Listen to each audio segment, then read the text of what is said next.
This episode of Recording Studio Rockstars is brought to you by OWC, Jay-Z Microphones, Spectra 1964, Atom Audio, and Isotope. You're hearing my voice right now on a Jay-Z pop filter and BB29 microphone through the Spectra 1964 STX100D mic pre and Isotope RX and Ozone, all recorded safely onto an OWC SSD. So get ready to rock.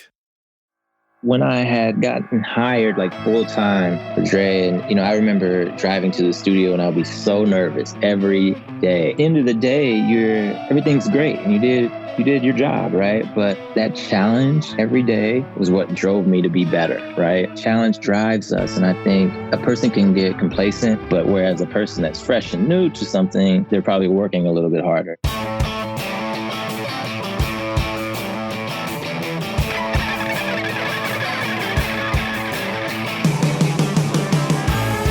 Welcome to Recording Studio Rockstars. I'm Lid Shaw, and this is the podcast created to help you become a rock star of the recording studio.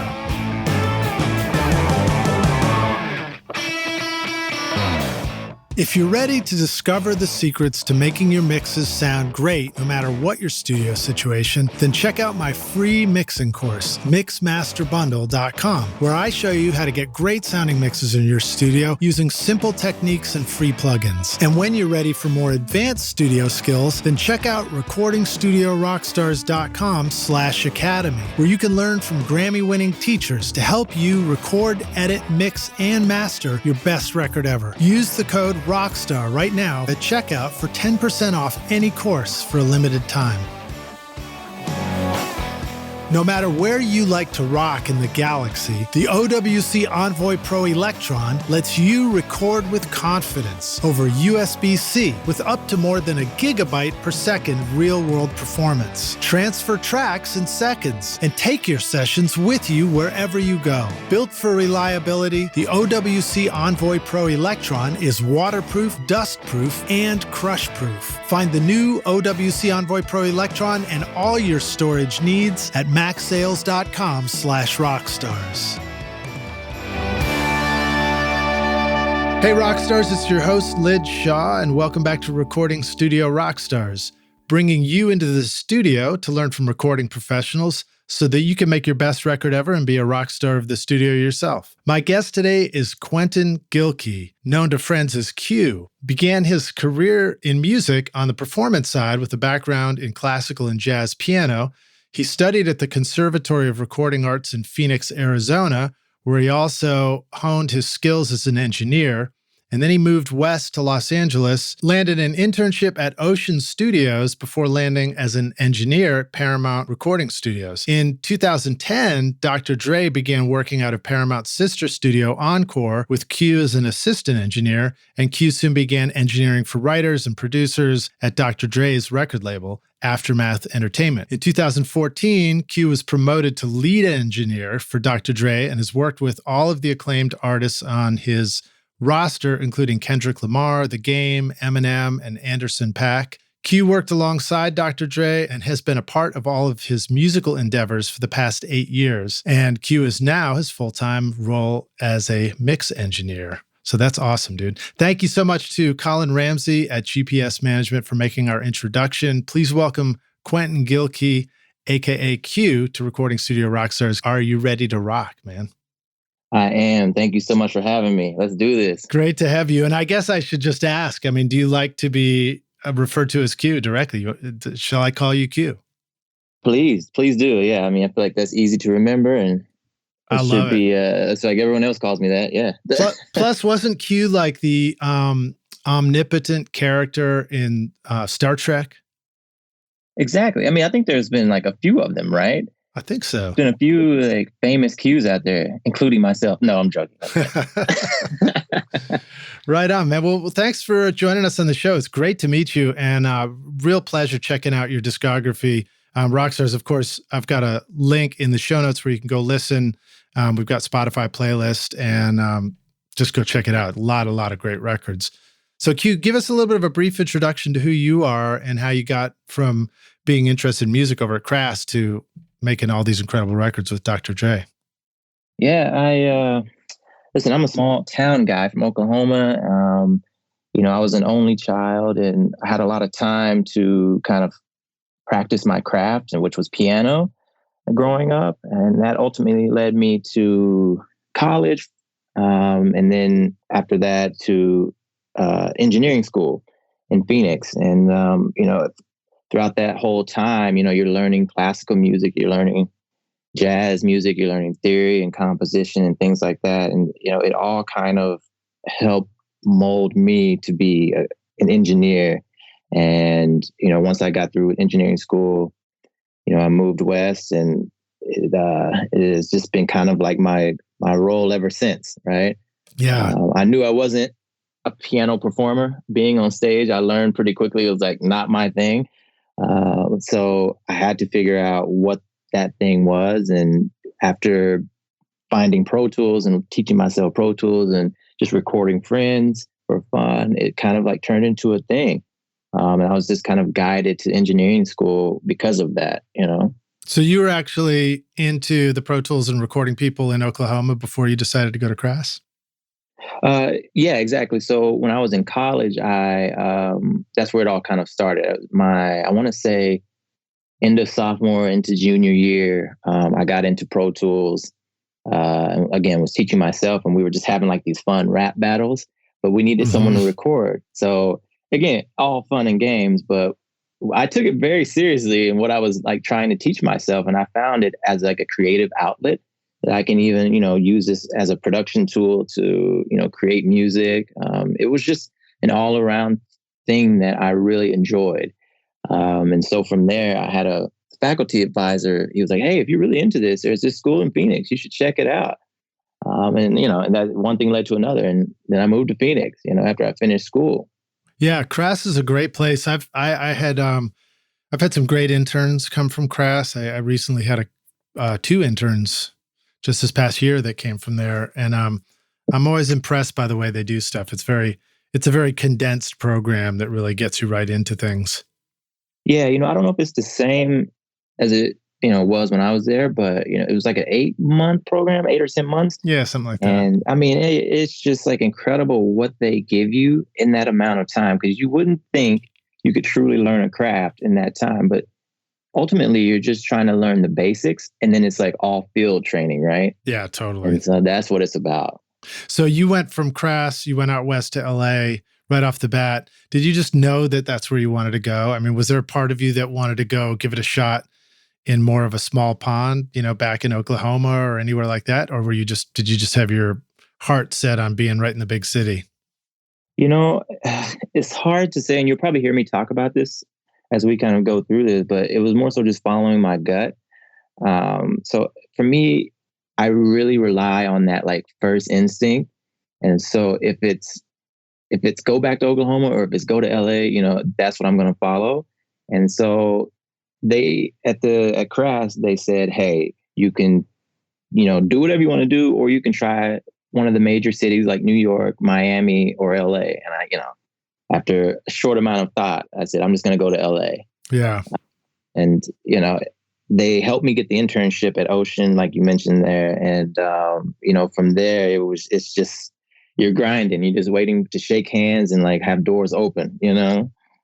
Yeah, indeed. Well, so when you started out, you said you were doing these rap battles and you got into Pro Tools. What are your thoughts about, starting DAWs for people? I mean, what made you think you were going to use Pro Tools to start out as opposed to any of the other DAWs? I mean, I see a lot of people here in Nashville who are, young, starting out, and they're interested in doing rap or hip hop or trap beats. And, they start out in FL Studio and things like that, or Logic, for example. What are your thoughts about any of those? Does that even matter? I don't think it matters. I really don't. And I think had I known more about other things at the time of me starting this, I think it was like Pro Tools 7.4 I originally got. Right. And, had I known other things at that time, I probably would have went a different route, because Pro Tools, now knowing what I know now, I feel like Pro Tools is probably the more challenging one to learn. Right. But in the end, like, how would that have changed me? Right. So you think about those things, like if I alter one thing in my past, what would that change? And so, you know, would I have went down the same path? I have no idea. But for me, learning Pro Tools, I was able to be creative and create records and like make beats for my friends and things like that, as well as record vocals and edit everything and mix everything right there. But had I started in, let's say, like Logic or I don't know, FL Studio or whatever, like maybe those things would have been slightly different, you know, and maybe I wouldn't have found it as fun and challenging. Interesting. Well, so by the time you got out to LA, though, I'm sure you probably were happy that you knew how to use Pro Tools. Exactly. Yeah. Or even before then, like once I got into crafts, you know, like it, not that it puts you ahead of someone, but you just feel a bit more comfortable, like in a situation where you're like trying to, they're teaching you Pro Tools from the beginning, but at the same time, like you're able to pick up on more things.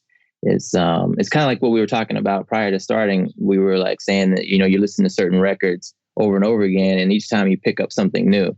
So like to be able to then see a professor teaching you something from scratch, even though you may know a little bit about it, it's still very helpful. So what was it like for you showing up in the big city and, you know, starting out at Ocean Studios? What were some of the first things you got a chance to do? I mean, it's almost culture shock because, you know, I'm from a small town. Even though I had gone to college, I'm still like a small town guy. And, you know, my hometown is no more than like 2,000 people, right? And so to move to LA is like a bit of a culture shock. But, you know, I had my head down and I was just focused on what I was trying to do. Yeah. And I was very, very fortunate at Ocean to have a couple of guys ahead of me who were like, they welcomed me with open arms, and like, especially the lead engineer there. If I ever had, I remember some of the questions I would ask him, and I look back at them, I'm like, oh my God, I cannot believe I asked this guy this question. But, you know, but in the end, he was just very open. And, you know, from that moment, I learned that no matter what someone asks you, they're just trying to learn something, right? So it's like, just help them give the most accurate answer you possibly can, you know? So for me, I learned that, and it's mainly a rock studio there. So it's invaluable what I learned as far as like miking techniques. Yeah. And, you know, when they're recording rock, it's a little bit of I don't want to say slower process, but like more of a delicate process than like just recording hip hop where someone just comes in and jumps on the mic sometimes, right? It's a little faster pace. But with rock, I mean, they're just like, is the kick right? Is the guitar right? How's this mic? Let's move it a little bit to the left slightly and see how this sounds, you know? So that care that goes into each mic placement, each little thing, the types of reverb, you can then carry that over to hip hop. You can carry that into different genres of music. And, you know, it's just being a little more detail oriented, if you will. Right. So you feel like, do you feel like both genres could benefit from learning from the other? In other words, hip hop can benefit from putting some of that care into the miking technique and that kind of recording as an art form Absolutely. that way. And then also rock could probably benefit from hurrying up a little bit. You know, hey, listen, I'm one person, right? And my experience is my experience, you know, and it's not to knock one or the other genres. You know, I think in music, it's a single language, if you will. So I think any genre can learn from any genre, right? Yeah. But I think, you know, I guess what I was trying to say in that is that make sure you take your time, whatever time you possibly can, to make your recordings the best they can absolutely be, right? Yeah. I mean, you know, in the studio doing a rock band, there's always the story, the lesson to be learned of like, you know, make sure you're rolling when somebody's on the mic giving you their first take, because that might be the one, you know? Absolutely. And I imagine that's the same thing in the hip hop studio. I mean, have you ever found yourself in situations where, you know, somebody gets up and puts down a first pass of a rap or something like that, and you weren't recording it? You know, I don't recall that, but I'm sure it has happened before. Right. Early on. I'm far from perfect, you know, but I'm sure but I think what I've seen more and recall more is that first take being the actual take, you know? Yeah. Because it's just raw. And sometimes like the emotion is just there. And you start to think about it more, like the more you do it, the more you start to think and overthink. So I think artists and the creatives tend to drift to that original thing, Yeah. How often, maybe this is too general a question, but how often are you in a situation in the studio where that first pass on the mic is something that isn't quite written yet versus something that's already been written, but it's just, a new approach to laying it all out on the song? I think if I'm understanding your question, I guess it's like how much is improv at times right, for exactly. rap versus? In my experience, a lot of it is improv. And then you go back and kind of fill in words. So if like the sentence is, the sky is blue, but it may come out as blue, right? And so it's Right. like, oh, and they'll come back and fill in those words later.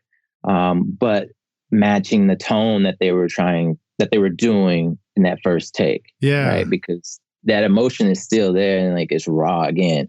I think that's what I see more of. And there's nothing wrong with that, to just like go down and not lay words, right? There's nothing wrong with, you can come back and do that. And maybe you just leave it mumbles. Who knows? Like, I just think just being creative is fun, right? And it may actually work. How much do you find that there's like the element of trust between you as the engineer and somebody who's on the mic is critical, partly because of that, just because of the artist has to be able to kind of just goof or, try anything and not feel awkward about it, knowing that you're on the same team with them versus you're somehow judging on the other end of a mic. Yeah.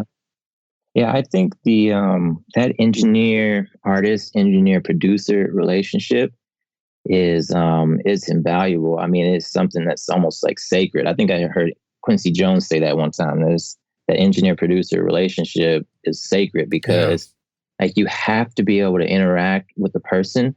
And like in my experience with Dre, and I think I've said this before, it's like we could go through a session and not say a word to one another, but we know what we have to do to kind of navigate that session and in the end be successful at it, right? Yeah, you guys have level of mind speak already, right? Absolutely. And I think a lot with engineers too is you almost have to stay a step ahead of the person you're working with. And that can be hard when you're just sitting down with an artist for the first time. But I was fortunate enough to like have spent years with Dre, and so I was able to, just read him before he even says something. Like, I know we got to do X, Y, Z before he even says it, So if you have that opportunity with whoever you're working with, like really try to learn that person. And it's only going to help you in the long run. And they're going to do the same for you, How would you describe a session with Dre? I mean, is there sort of a framework that a typical session might take? Or is there, sometimes you guys are recording instruments and loops and things, and sometimes you guys are laying down vocals, sometimes you're mixing? So each day with Dre is kind of, it's a little different. It's almost like yesterday doesn't matter as much as today, right? So a lot of times there'll be, let's say, 3, 4, 5 producers / musicians in the room, and everyone's just kind of jamming out until something perks Dre's interest, and he'll be like, "Oh, what was that?" And so from there, that might be the first element to a new song, right? And then the recording process really begins. So we're recording the whole time. They're having their little jam sessions. People are playing on their laptops and keyboards, or whatever it may be, and it could be live drums or anything. But with the moment he's like, "What was that?" We go back, figure out who played what, and then we kind of start from there. And it could be the sound of a synth, it could be a kick drum, it could be anything.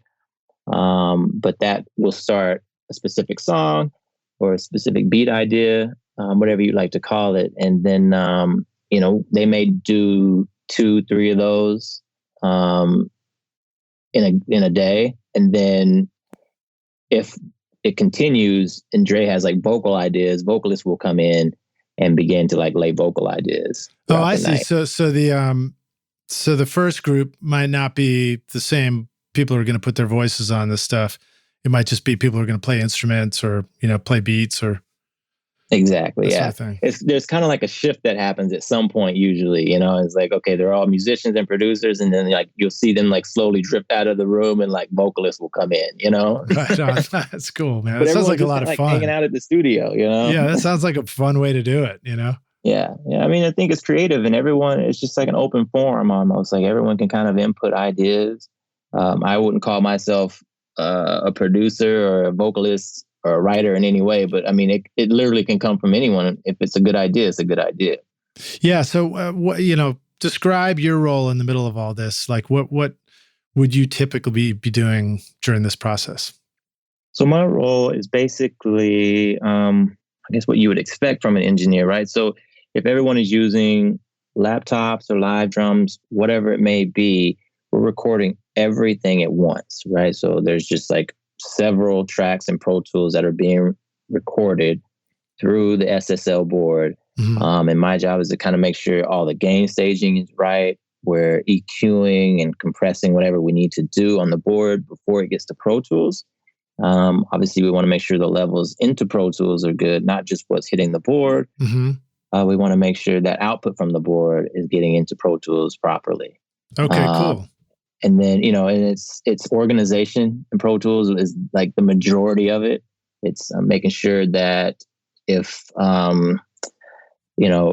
Quentin's playing X laptop, right, the track needs to show that that's me and, what laptop I'm on, so that when it gets recorded, the files always say the person's name.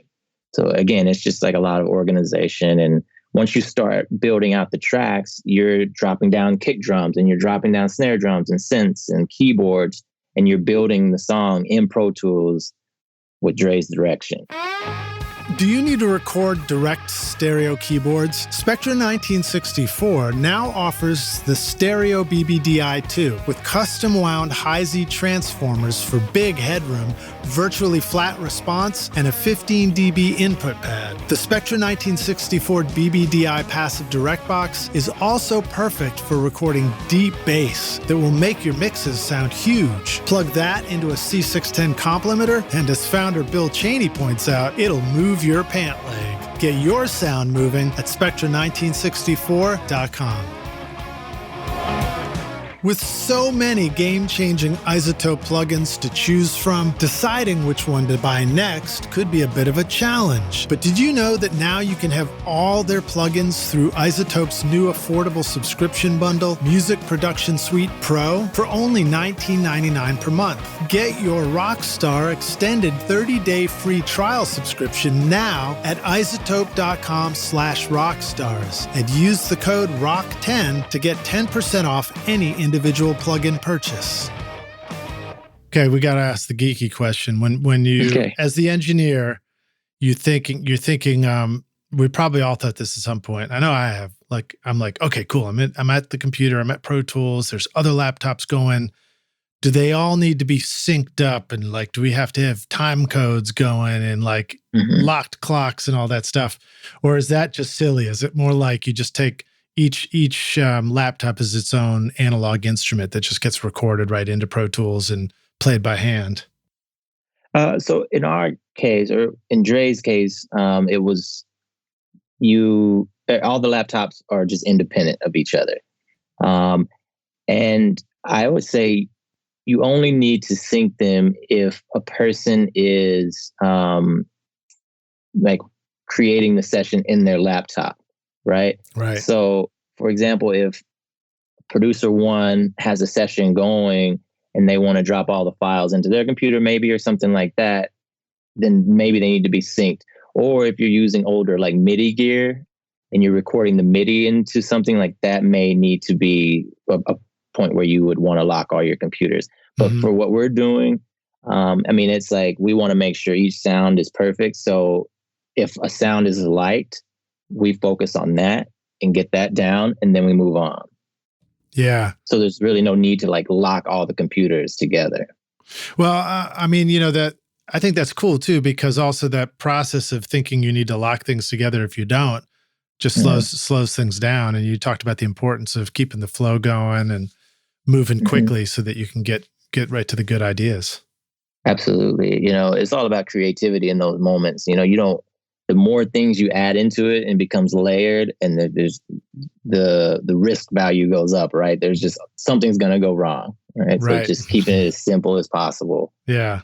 Yeah. Cool. All right. So then you guys do the kind of creative song sketching idea, and then you bring in vocalists. And, does it, how far do you get with the track in that moment? Do you find that often you get really far, or do you just get through, is it typical to get through verses and the hook and then come back and do all kinds of ad libs and things later?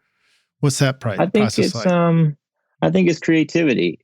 It's creativity based. So if you start recording a verse and that verse is like, it's leaning the whole room toward like, this is okay, but we could probably do better, then it'll probably stop right there. Or it'll get scratched and they'll start over and do something completely different, right? Mm-hmm. But of course on the same song. Or, like I said, the producers may make 2 or 3 beats in the day, so they may move on to the other song they created earlier, right? Or with the vocals, it could become like a huge song. Like we'll have 2 or 3 verses, a chorus done, a lot of stacks, but maybe not like fully fleshed out with, the different ad libs and stacks on vocals. But, the idea could be fully fleshed out by the end of the night. It just really depends on the creativity and like what's flowing and what's working and what's not. Yeah. What about just, a typical schedule? I mean, is this something that gets started in the morning, in the afternoon? Is it like and when does the session come to a natural end?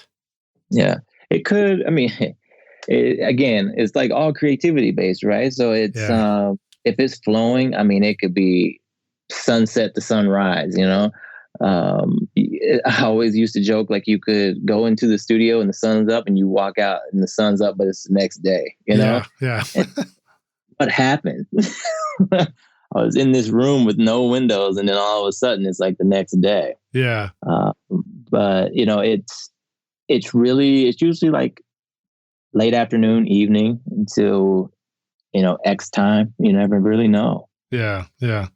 Well, it's fun to do. I mean, it's fun when you get into that creative flow and you can just get lost in it. That's always the most fun way to do it. Absolutely.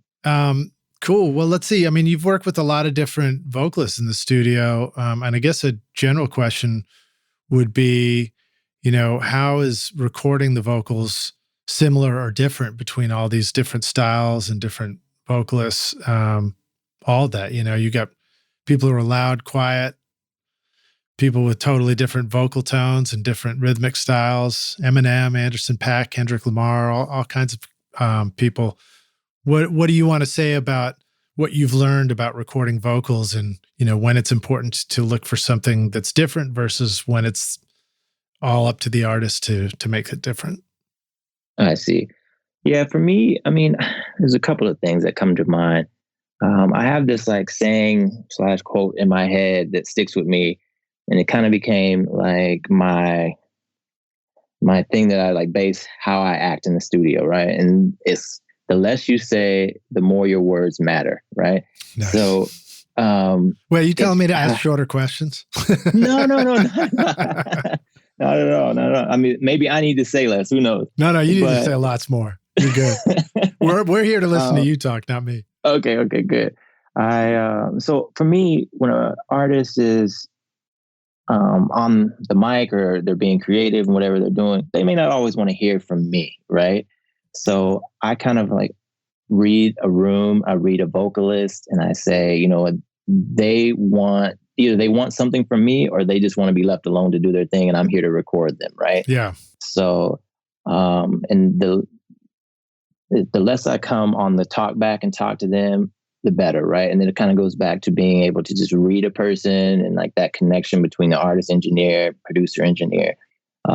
For the most part, so the second thing I would like to say is, for the most part, the recording process is generally the same, right? I like the certain kinds of gear. I like my Neve 1073. I like my CO1B tube tech.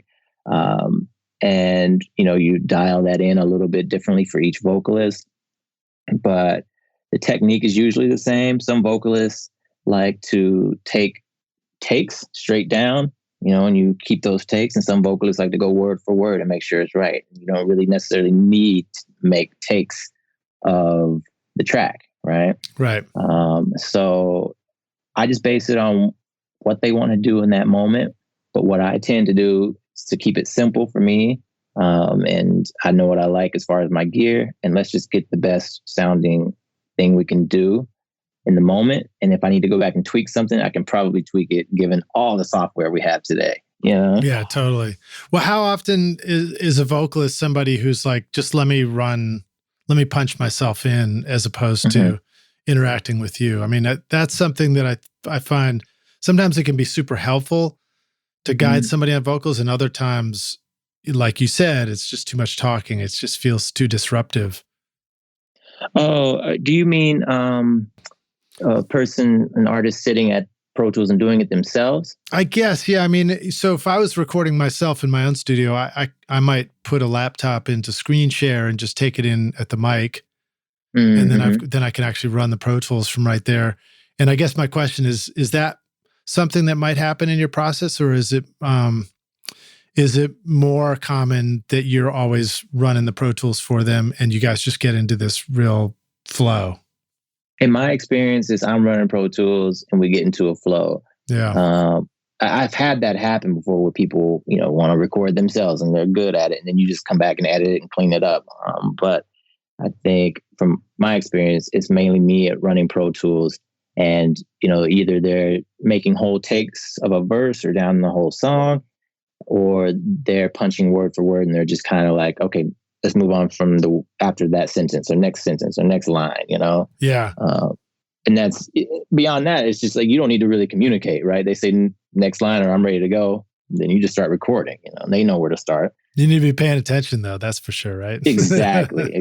Like, I mean, you're on level 10, like mentally, always. And at the end of the night, you're like, oh my gosh, you don't realize your adrenaline's going sometimes and how fast you're really moving.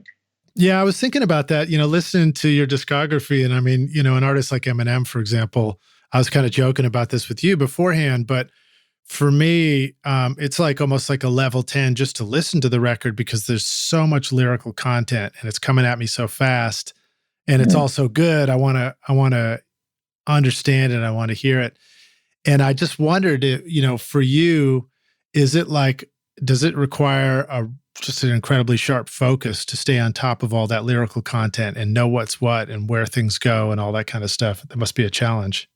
It is. And sometimes you really have to kind of maintain what the last word was that was recorded. So that, okay, they want to start after this word, or sometimes it's as easy as let's just pick up where we left off. Right. Right. But I find it probably most challenging or more challenging when it comes to creating the music, because, like, producer can say, oh, let's pick up after the verse section or something, and they want to start putting in more instrumentation. You really have to understand like where that is, because they could be pretty bare at the moment of creating, right? Right. Like the music could just be like drums, or it could be kick, snare, and bass. And you're like, okay, wait, what's the verse part versus what's the hook part? And you almost have to know the bass is a little bit slower in this section. It picks up here. So maybe this is the hook part. And it's like you don't want to push play and be wrong. Right. So, yeah, because and I mean, as a musician or a producer yourself, you also understand what it's like to be in that creative mindset. And when somebody throws you a little curveball, it like knocks you out of your balance for a second. And that's what you're trying not to do as an engineer, right? You're trying to make sure you don't, not only do you not knock them out of balance, you let them know that you're totally on the same page with them. Absolutely. Yeah. And I think, even to what you were saying, like, understanding music, I think, is so valuable for an engineer, because you never know who you're going to be working with. And they could start using terminology that maybe you're not like too familiar with, right? So you always want to, and that could kind of deter the vibe of the session, right? You always want to, like what we were saying, you want to be able to interact with whoever you're working with on their level, right? Mm-hmm. And that vibe and everything is everything to the session. So I always encourage, like, even just basic musical like theory and knowledge, I think, is invaluable for engineers. So you did a record, Dr. Dre Compton, and there's a lot of guest vocalists and producers on that, I believe. So have you found that you're often faced with somebody brand new in the studio, and do you have a process for feeling like you're up to speed with their style or what to expect or how to get on that same page with them quickly? I wouldn't say there's like a playbook to it. I feel like I'm very fortunate that I can pick up on someone's energy pretty quickly and kind of like how they want to record. But in my experience, if a person is coming into the room and we're new to each other, they're just as curious or cautious as I am, right? So they want to make sure that I'm able to do what I need to do and like take care of them. And at the same time, I'm trying to make sure that, they're able to understand where I'm at with things as well. So I think once you get going, like after the first couple of lines, it just falls into place usually. And like I can pick up on what they're trying to do pretty quickly, right? So I know that, okay, they do 3 lines at a time and that's their thing, right? Right. So we can get those 3 lines down. And if they're not saying anything else after that, I'll just kind of go back and start playing it again. Whatever. That's just like one scenario. So I tend to kind of like let them do their thing and lead the way, at least once they step to the mic in the first 5-10 minutes, so I can kind of see what's happening. And then beyond that, like it's usually pretty straightforward because they all always have their thing, right? Yeah. How they're used to recording. This isn't their first rodeo, but there may be the first time with me, right? So they're going to still record the same way. They just want to make sure that I'm able to keep up with it and I'm able to catch on to it, Yeah, that's cool. And it's just that reminder that sometimes all you got to do is just get started. It's exactly. really easy to overthink it at the beginning or over talk about it or any of those things. Yeah, it might just step to the mic and I'll be right here at Pro Tools and like we're just going to go. We're going to try it and see what happens. So let me geek out here. Talk about vocal mics. What if people are like, I wonder what vocal mics would be a great choice for a rap session? Have you got any go-to mics that you really like using? I mean, I'm a fan of the Sony C800, but sometimes that can kind of be expensive. Yeah, for most. Telefunken has a mic, and I always forget. I think it's something 51. It might be. Is it not the Elam 251? Is it? No, not that. That's even more expensive. Yeah, not the original. But there's like a remake of it. I always forget the name. I think it's like AR51 or something like that. It's this gray mic, and it's incredible, and it's like $1,000. That's like a great start. And if you want under that, you cannot go wrong with an SM7 at all, in my opinion. That's good to hear. And, you're talking like $200, So there's a few of them there for you, And again, it's all based on budget and kind of what you want. But the thing is there's so much software today that allows you to kind of manipulate vocals. Like you can really do anything you want with it, The JZ Microphone Vintage Series are built by hand in Latvia and feature the patented Golden Drop capsule design for enhanced clarity that will give your recordings that classic vintage tone. Our friends at JZ Microphones have come up with a special offer only available to you, Recording Studio Rockstars listeners. Use the limited time coupon ROCKSTARS to get 50% off the V67, V47, or the new V12 microphone at JZMic.com. Atom Audio can provide all your monitor needs, whether you are setting up a first-time home studio for recording music or podcasts, or a world-class studio for professional mixing and mastering. Their unique accelerated ribbon tweeter design is famous for creating smooth, detailed imaging that let your speakers disappear into your music, allowing you to focus on the mix. Visit the Atom Audio YouTube channel for lots of cool free interviews, tutorials, masterclasses, and learn how to set up your studio monitor and control room. Just click the link in the show notes of this episode. Yeah, all right. So here's a question for you. Mic stand or handheld? I guess with those mics you listed is probably mic stand. I like mic stand. Yeah. So it's pretty rare that somebody wants to hold a mic for... In my experience, I feel like I've only seen that with songwriters.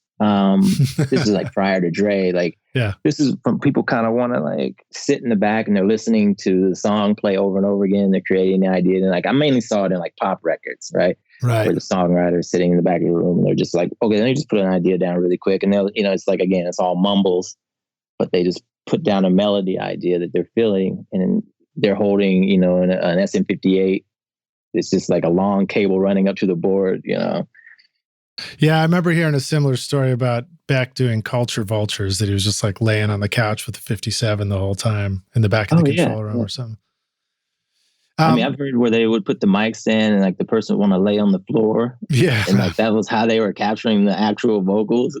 I remember we did some crazy stuff once. We like put them out in the outside in the, in the outdoor patio and near the under an umbrella because it was raining, but near a fire pit or something ridiculous, Oh yeah, I believe it.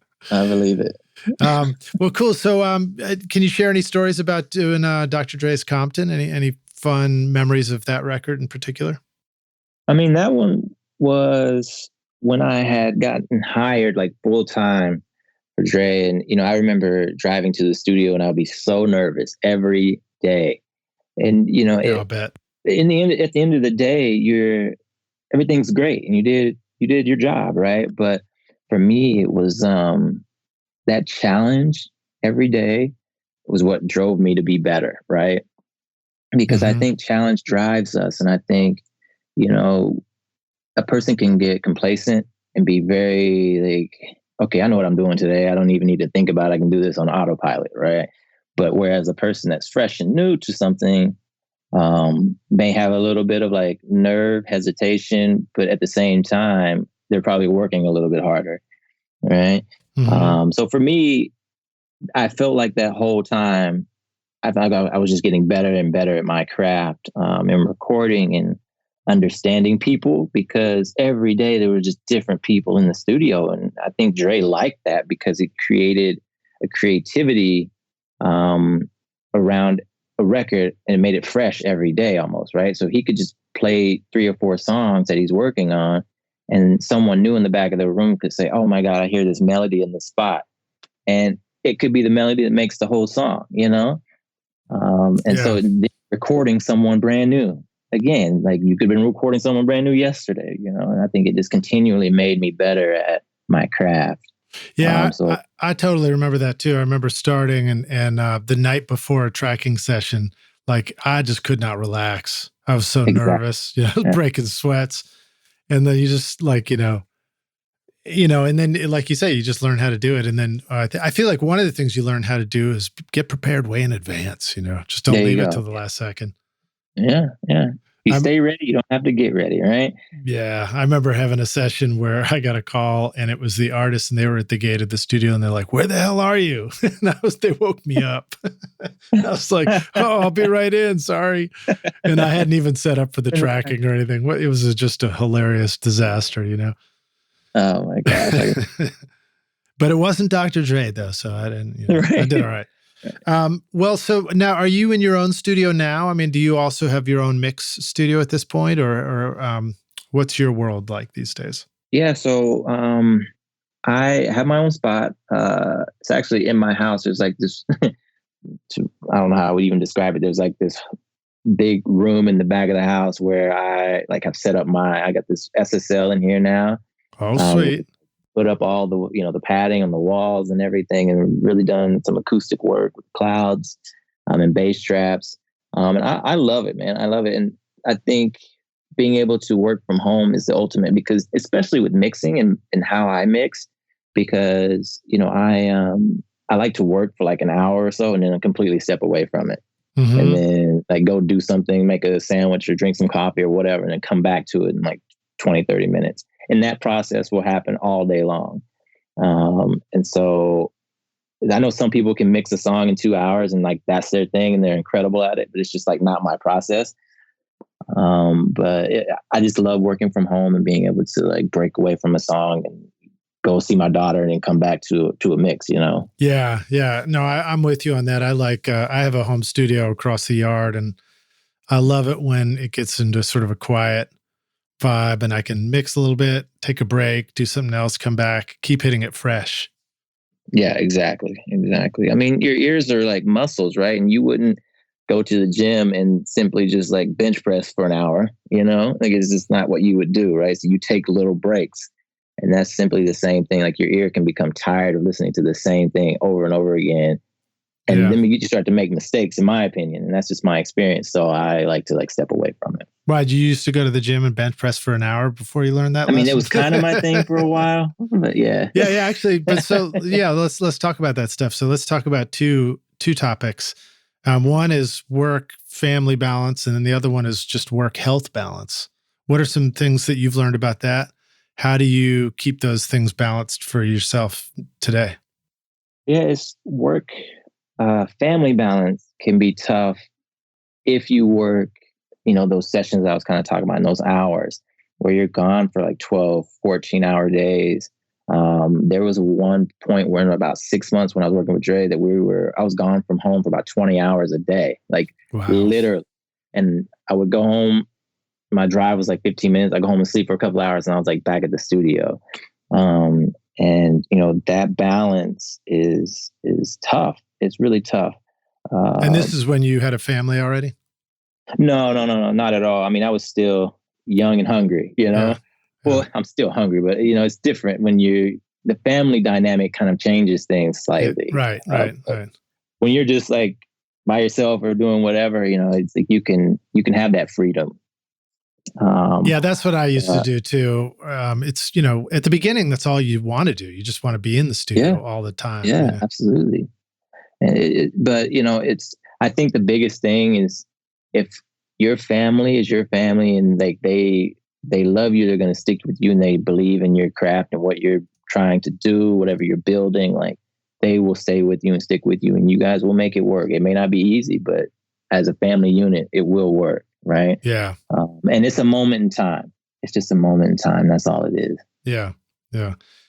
I'm sure it helps, and I've had different guests on the show talk about this too. And it's always, you have to be in a family situation with somebody who understands what that is. And then at the same time, as the person in the studio, you have to be able to really, really express the gratitude and the appreciation and the love for your partner, for your wife, for your family. Yeah, absolutely. I mean, it's important that they are able to, understand that.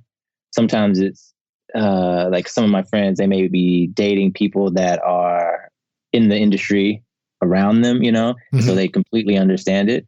But I think anyone can understand it. It's just more about what you can stomach, right? Like what you can handle at that moment.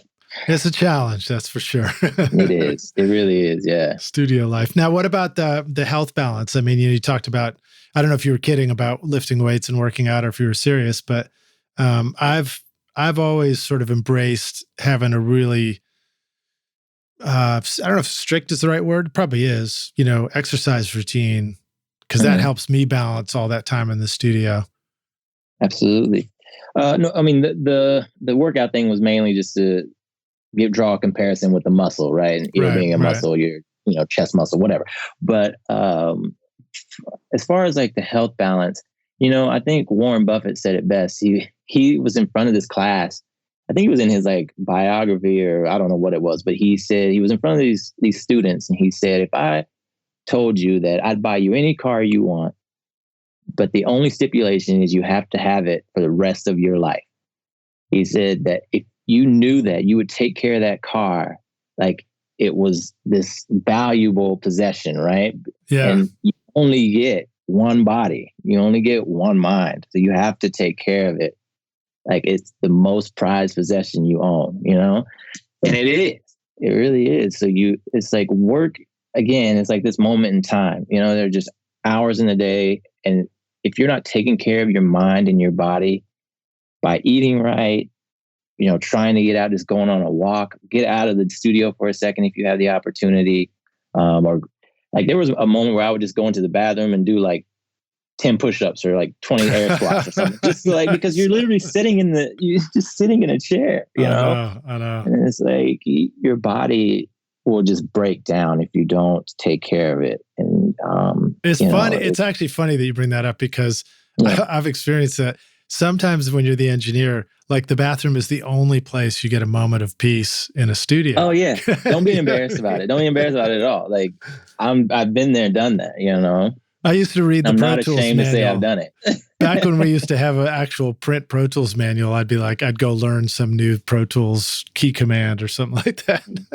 Yeah.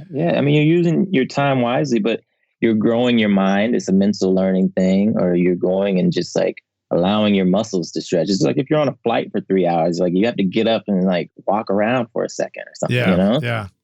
It's the same concept. Yeah. Well, it's important because I think, my take has always been, if I love making records, I want to be able to do it for a long time. And if I want to be able to do it for a long time, I got to stay as healthy as I can so that I've always got that energy, because, as we get older, we don't automatically have the young energy. We got to work a little bit harder to keep it, Absolutely. It's so important. It's funny that you brought up Warren Buffett as an example. That's great. Don't ask me where my mind takes me sometimes. That's great.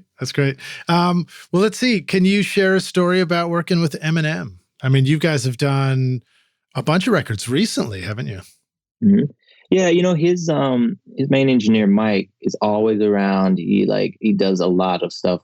He doesn't like the majority of the stuff with Marshall. But he's just, without saying too much, he's just kind of like, he's a quiet, he's an introvert. Like I'm very much an introvert, I think. And I think he's very much just like in his creative space, and he knows exactly what he wants to do. And he like has been around Dre long enough that he knows how to make these records go from start to finish. You know what I mean? Like he knows how to mix, he knows how to do all those things because he's been around Dre so much. And that's ultimately what we're all around him for, is to, learn and grow from that, right? And then go off and do our own thing, spread our wings, We always joke that it's like the school of Dre, come in there and you learn and then you spread your wings, And so I think with Marshall, it's like a similar thing. Is Dre is he a real mentor personality where you really feel like, he wants to see all of you do great things in music? Yeah, absolutely. I think that he's like the ultimate coach. I think if you ever have a question, he's not going to push you to the side. And it goes back to what I was saying about that engineer when I first moved out here. He answered every question. And I like to think I'm the same way. I don't hesitate to answer a question. And he doesn't either. And he just wants to help you learn and be the best person that you can be. And what's also crazy is if you ever watch him with the vocalist, he won't allow them to fail. So if they mess up a line, or if they feel like they can't do something and it takes them completely out of their comfort zone, or they're in a range and an octave that they don't like, he's like, just keep going, keep trying. And he will work with you for hours on one single word, if that's what it takes. Wow. Yeah. That's dedication. I know that's hard to do because it's one of the challenges with working that hard on a detail on a record is somehow maintaining perspective at the same time, right? Absolutely. Yeah. Oh, yeah. It's like, how do you keep up with the full picture for that long? Yeah. That's actually an interesting point. Yeah, go ahead. I mean, if you got any thoughts on that, I mean, what have you learned about keeping that perspective, or what have you seen Dr. Dre teach you about that?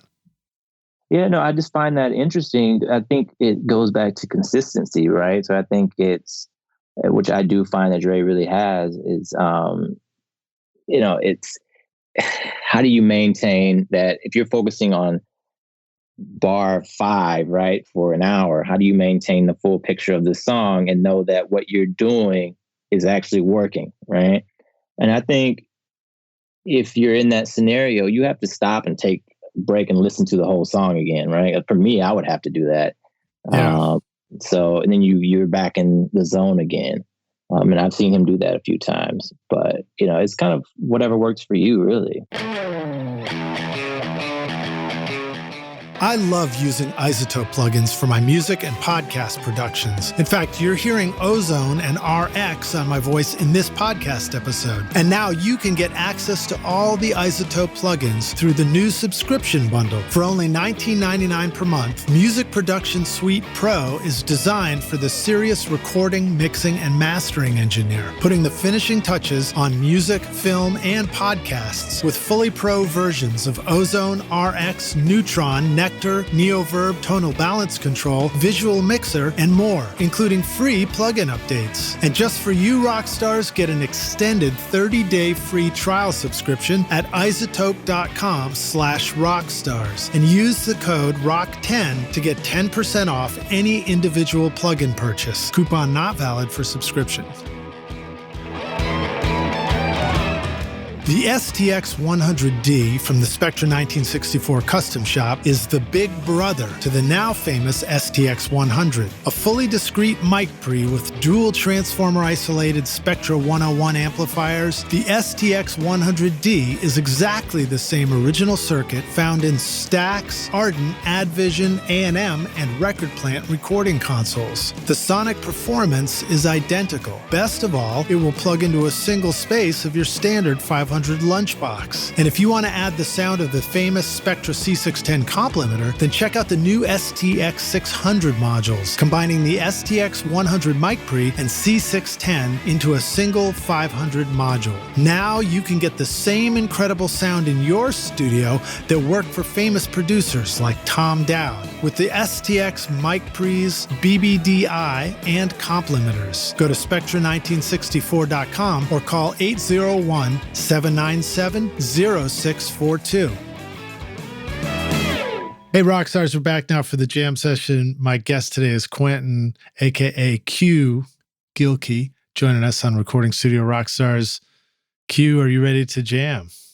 I am. Let's do this. All right, man, cool. So let's geek out on the audio stuff a little bit more. And thank you for sharing so many cool stories about the production side of things in the studio. You were beginning to tell us about your studio. You said you got an SSL board in your home studio, which is pretty awesome. What are some of the reasons why you put in a console, and what are some of the challenges, for the rock stars who are listening and are wondering about that themselves? Absolutely. I think for me, because after I left, when I first came out here, I was interning at Ocean Studios. And after I left there, every board that I was around was an SSL. So I truly learned about what it had to offer. And I knew my way around the board. But at the same time, I could hear what it was doing for the mixes, right? And I felt like I really learned it, once I got in with Dre and really understood this is what this board can do. And at the same time, I felt like my ear was also being trained, and I felt more comfortable trusting my ear. And so, again, it's like what right? For me, it was the SSL. So when I had the opportunity to get one, I knew what I wanted. And specifically for me, I wanted stereo channels. So I don't know if you're familiar with the G console, but the Gs had these stereo channels that SSL made during the span of the G. And so these channels take left and right input versus just like a mono input. Right. And so for me, when I'm mixing in Pro Tools, a lot of times and a lot of the tracks and a lot of the stems that I get are stereo. So instead of using two channels for one track, I can now use one channel for one track in Pro Tools. And it allows me more space on my board to output more things. So you've got a G series, and how many G series? How many faders did you end up with? So if you think about it, there's 16 faders with 32 inputs, because each one of them serve a different, or each one of them serves a left and right input. Excuse me. And that's all I really need. I think it's everything. You never want to overcomplicate anything. And for me, this is like the perfect board to mix on. You sum a lot of things down, but in the end, you're looking for depth and you're looking for height that I think board gives you. Yeah. Yeah. What are so and you're using the EQ a lot on those as well, and do you find yourself using the built-in dynamics as well? I use I use the EQs basically on everything. And then the dynamics, it really depends. It really depends on how I feel. I'm not the biggest person of compression on everything. It's just kind of like how I was taught. Mm-hmm. Um, and I feel like if things are recorded properly, you might be able to get more punch out of things if you don't compress them. But again, it's very dependent on what, Yeah. like, trying to dial in. And then overall, the mix gets compressed down a little bit on the stereo bus anyway. And that's where I tend to get the compression to happen. But when I'm doing track by track, it's not a lot of compression. But yes, Yeah. definitely EQs and, Yeah, well, here, since you brought up the stereo compression, what might be a typical way to use the stereo compressor for the mix? I mean, are there certain settings that will give you a particular result with the mix?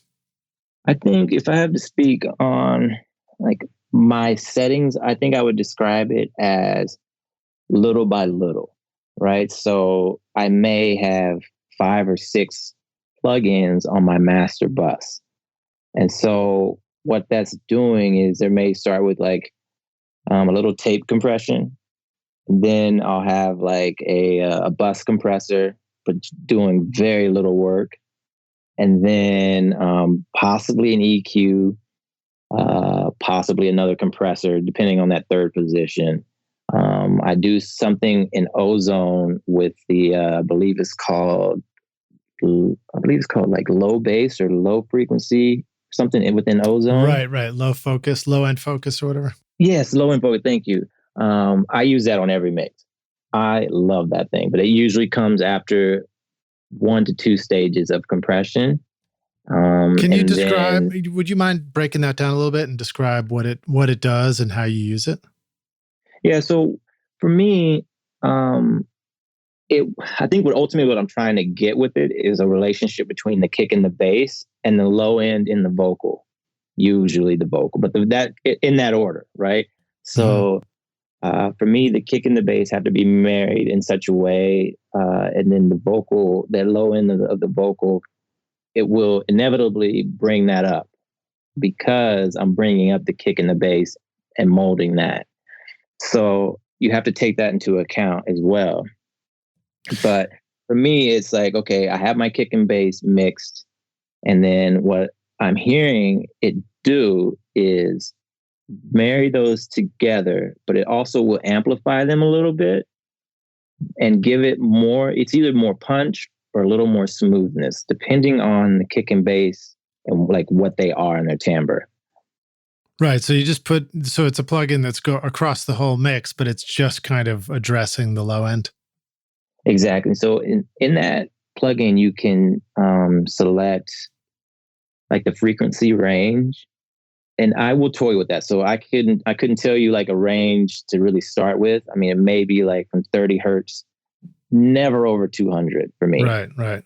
But somewhere in that range, I'm toying with it, and it's just a feeling at that point. Once I feel that it's doing what I want, then I know it's good. And then from there, I just kind of like raise it up a little bit in dB if necessary. Just give it a little gain. All right. Cool. Right on. Yeah, and then after that in the chain, you eventually get to kind of you're just trying to get to a level point at that, right? So toward the end of the chain, you're just trying to make sure your levels are good so you can send out a mix. You have enough compression on it. You're not doing too much, but you have a hot level so that they have a good reference on your mix. So the last thing in the chain might be a limiter or something like that. Exactly, a form of a limiter. But there's usually an EQ right before that. And I don't do much in ozone in the way of like the imager or the exciter. Mm-hmm. Sometimes a little on the high end, but I never mess with it in the low end because I feel like it can harm it more than it does good. Right, because if you widen the low end, you're actually creating phase differences between left and right speakers. Absolutely.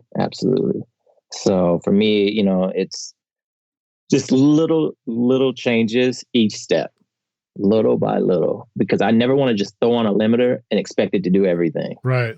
So you just can't. There's no way you can achieve that, in my opinion. So what about a way for like the rock stars to think about doing a little by little? Does it make sense to sort of go from left to right? Like put the tape on, get a feel for that, then put the bus compression on, get a feel for that, then put the EQ on and sort of bring it to life a little bit again there, and like to think about it that way? Or do you have to sort of arrive at this whole chain all at the same time somehow? Oh, I see what you're asking. So for me, it happens in different stages, right? So, I'll mix the record. And once I have all the faders up and I'm kind of like, okay, I'm at a place now where all the music's in and I'm okay with levels and EQs. I'll throw on the tape compression and possibly a compressor right after it. It's like a bus compressor. And that will ultimately like change the record a little bit. And so then I'll really try to dial in the faders and any more EQ that needs to happen. But I never drift beyond that in the stereo bus until I'm like really happy with the mix. Right. Get the mix and almost then I start all the way doing there. the low frequency thing and then the limiter and stuff like that. And once you reach the end, you may end up going back to the faders because your vocals may end up too hot at that point. So you have to bring them back a little bit or, whatever it is. Interesting. That's cool, man. Thank you for breaking that down. Okay. What about, so let me push on a couple of these. So like the tape plugin, have you found some that are real fun to use? Any particular tape plugins? And then same question for like limiter plugins or the bus compression or the EQ. Actually, I just asked for all of them, didn't I? It's all good, man. It's all good. You saw how I snuck that in, right? Yeah. So for me, I think the Kramer tape is probably like my go-to when it comes to the tape compression. Cool. And I tend to again, I'm hitting all these things lightly, right? So I never want too much of any of it. I'm doing a little bit of the tape compression. I tend to use the next stage is like a BX master desk. And I tend to kind of mess with that and manipulate that a little bit. But again, it's not doing too much. And that one has all kinds of like things on it to where it's like you're in the green and you're good, you're in the red and this is bad. You know what I mean? But you can kind of that one's wild. I got that wild, but it's a year ago and started experimenting, and it's like it's really wild, but it's sometimes it's a little hard to know what's going on though, right? Yeah, I think when I first got it, I had to really Google it and like understand what it was doing because it has these numbers on the left. It's like 1 through 4, and you need to understand what compression is happening at each stage of that. And so I had to understand all that. But I mean, that's what Google's there for, right? And that's what manuals are for. So, I learned that, and I never really do much. So if number 1 is like the lowest compression, I'm drifting between 1 and 2, and then you're dialing thresholds in and. You can even add a little presence with that. There's this thing on there called foundation, which is it's tough because in my mixes, when I am mixing, I tend to have the kick and bass a little hotter initially. So if you turn the foundation up, it's actually like kind of bringing up the low mid. And I think that can change the timbre of things. And it typically for me is like, I don't really like what it's doing. Right. It changes the quality of the mix. Use it, but it's rare. Yeah. But I think it's a really cool feature. I just think for me, it's not really what I need. But yeah, that one's a great one. And then after that, I usually use like a Chandler curve bender. And I love this thing. Like it's basically, if I need EQ on the master bus, that's the thing I go to. Is that one of the UAD plugins, or is it's a UAD thing? Just like the master desk is a UAD thing. But yeah, small changes there, just depending on the record, and what you're feeling. It's usually adding. It's very rarely taking something away. But like again, you're talking like half a dB to maybe a dB of something, and then straight into more than likely probably into ozone, where I'm using the low end enhancer. If I feel like the low end enhancer needs to come before the EQ, you just insert that by itself there, and then you put in ozone after the EQ and use your limiter and whatever else you might want to use there. Right on. And I'm looking this up as we talk, and it looks like maybe Soft Tube has a curve bender as well. So I could be wrong about cool. that. So yeah, if you don't have UAD stuff, you get right into that. Yeah, and I did get the Master Desk, but I think I just got a straight up BX Brainworks plugin. BX version of it. Yeah, it's just good to know that there's, it's available for everybody out there too. Absolutely, yeah. I'm glad you mentioned that. Thank you.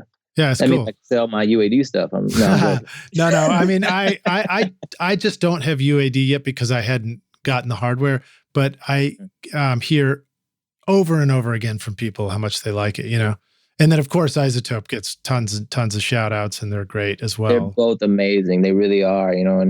And if you're able to get into those things, like please do. Like I'm speaking to everyone. Like please try it out. You're gonna love it, and especially if you're a guitar player, like those pedals and amps on UAD are truly amazing. Oh yeah, interesting. I haven't used those yet. Yeah, they're really good. Do you get to do a lot of guitar in the studio? Not as of recently. I did a lot more early on in my career. Again, I've been in this, 12 years, I guess. Mm-hmm. But I did a lot more when I was working at Paramount than I did, when I moved over to working with Dre. Yeah. I mean, you were doing, might take me a moment to pull them up, but you have some pop records in your discography as well, right? Yeah. A lot of time at Paramount, what's really good about working there is you just never know each day who you're going to be with. That, okay, at 5:00 I'm going to the studio and it's X, Y, and Z, but it's every day it's slightly different, right? So it could be a rock session, it could be a hip hop session. You just never really know what you're getting hired on to each week, right? And that's really cool to learn, and it keeps you on your toes, kind of what I was saying, that challenge that drives you, because you're like, oh man, yesterday I did a hip hop session, but today I got to do this whole rock band thing. Am I going to be ready for this? Right. You just jump in the deep end and you go. Yeah. And you're trying different things, and you're just building your craft, really.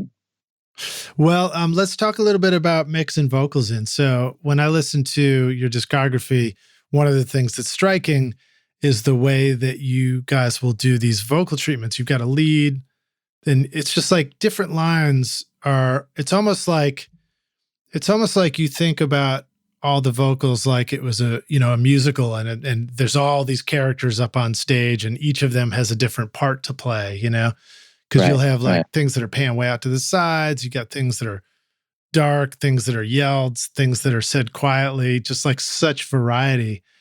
So maybe talk a little bit about some of the fun, cool ways to create all that space and depth and variation in different vocal parts. Does that strictly happen at the recording process, or is this also partly the mixing that makes that happen? It happens at both stages. And I don't know why the question kind of made me think about Compton, the album Compton. It's like there are so many different elements in each record of vocals, and they're happening all over the place. Mm-hmm. For example, if you take, I can give you two different examples. So if you take Deep Water, it's like the vocals in that, when we created that effect of the drowning effect, it was happening as we were recording it.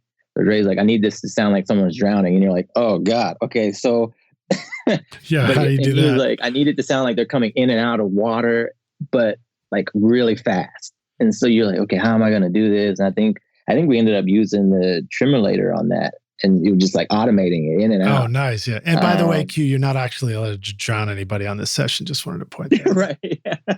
Okay. We don't have that kind of insurance. No loss of life here. Yeah. So yeah, and that is happening in real time, right? So you throw it on there, hopefully they like it, and you're automating, but at the same time, they're still being creative and the session's still going. You're recording vocals, but you're also editing and trying to automate things at the same time. So those things are happening so fast and in real time. Wow. But if you take, for example, the record One Shot, One Kill, at the end of that, the vocals go into this crazy effect. And I forgot the plugin we used for that, but it's that happened probably a day before it went to mastering, in the mix process. And it was just like an end loop at the end, just music. And I remember Dre saying, we got to put something there. I don't know what to do. I don't know what to do. And it was like this whole thing through the mix process. And then at the end, he was like, I'm just going to get on the mic and say something. And he got on the mic, did what he did. And then he stepped out of the room and came back in. I was like, hey, Dre, I tried this little thing on it. Check it out. And it's like, he was like, that's it. We're done with it, you know? And so those things, that all happened like moments before it goes to mastering and the record's done, you know? Wow. So it just varies, right? Atom Audio designs monitors with a mission to bring accuracy, transparency, and high definition to your studio, guiding you each step of the way on your journey from starting out in a home studio to installing your ultimate mixing setup in your pro studio. Check out their complete line of speakers and headphones, from the T series to the AX series to their top-of-the-line S series, which all use the unique ART accelerated ribbon tweeter design, famous for creating smooth, detailed imaging that let your speakers disappear into your music. Want to feel awesome to make brilliantly accurate creative decisions in your mixes because you can finally hear your music clearly? Your ears are the greatest instrument you have, and if you can hear the music, then you can mix the music. Visit the Atom Audio YouTube channel for lots of cool free interviews, tutorials, masterclasses, and learn how to set up your studio monitors and control room. Just click the link in the show notes of this episode. Look, every studio needs a good vintage mic for that classic warm sound. Whether you're looking for those airy highs, sweet mid-range, or silky low-end, a good vintage mic can put the magic in your mixes. So it's no wonder vintage mics have been loved and praised by thousands of engineers for decades. The JZ Microphone Vintage series are built by hand in Latvia, using only the best electronic components, and feature the patented Golden Drop capsule design for great detail and richness of tone that will bring that classic vintage vibe to your studio and be a real workhorse for your sessions. This time, our friends at JZ Microphones have come up with a special offer only available to you, Rockstars. Use the limited time coupon ROCKSTARS to get 50% off the vintage series mics V67, V47, and the new V12 at jzmic.com. Let me maybe get more specific. So, I mean, sometimes you can just pan vocals way out to the sides. What are some things that you use for widening or filtering that you really like that can treat the vocal really in a cool way? I like two things when it comes to like widening. I like the Air stereo panner, I believe it's called. Okay. I believe that's what it's called. Yeah. And then I like the Brower Motion stereo. Yeah. Those things are amazing. Brower Motion's interesting. I've been using it, but I find sometimes it's like I'm trying to still understand, like, well, how should I use it? Like, how do I figure this thing out? Because it does such unique things, you know? It really does. And there's a lot of things to toy with and like different menus to click through. And at the same time, while you're messing with these little parameters and things, like there's this thing spinning in front of you, right? Right. It was like, wait a minute, what am I manipulating here?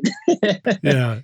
But I don't even know. It's really cool. I don't know if you've ever had a chance to have a conversation with Michael about that, but I'm really curious. I want to talk to him just like, dude, what is this? Like, how did you come up with this thing, you know? Yeah, exactly. That would be incredible. No, I mean, I haven't, but that would be really cool to like see how people come up with the things they come up with, right? Yeah. Well, that's what we're doing here with you, right? Yeah, man. Yeah, absolutely. I mean, that's what it's all about. It's just sharing knowledge, right? So, with Brower Motion, it does these really cool things, but sometimes I'm like, but I don't want it to sweep across the stereo spectrum. I just want it to sound kind of over to the left, but wide. So I don't know what your thoughts are on that. I guess you just keep messing with it till you get it to behave. Yeah, absolutely. I think, you can honestly, like, one thing I've kind of messed with is like you take the Air stereo width, right? And you mess with it a bit, widen the image, and you're hearing a left and right image that's wider than it originally was. And you can just simply kind of like pan, right? And that will ultimately, through all the phase manipulation that it's doing, ultimately can do something really cool in the left ear if you just kind of pan it over, right? Yeah. And ultimately, it's just like kind of where you want it to sit. I think of mixes with height, depth, and width, right? And it's like if you look at an amphitheater, if you look at an orchestra in an amphitheater, everyone is sitting in their own seat, not bothered by the person next to them, right? And I think that's how you have to look at mixes. Like if you're looking at an orchestra in an amphitheater and there's height, width, and depth, you know? Mm-hmm. Yeah. And that's how I try to like place things in the spectrum, if you will. Well, I like that better than when I went to school and they were like, you need to draw bubble maps of this mix. And I was like, no, please, not a bubble map. Please don't make me ever draw a bubble map. It's too technical, right? It's like at what point are you like closing your eyes and like visualizing it? You know, like that's how I try to approach things. Yeah. Like, I feel it, you know? Yeah.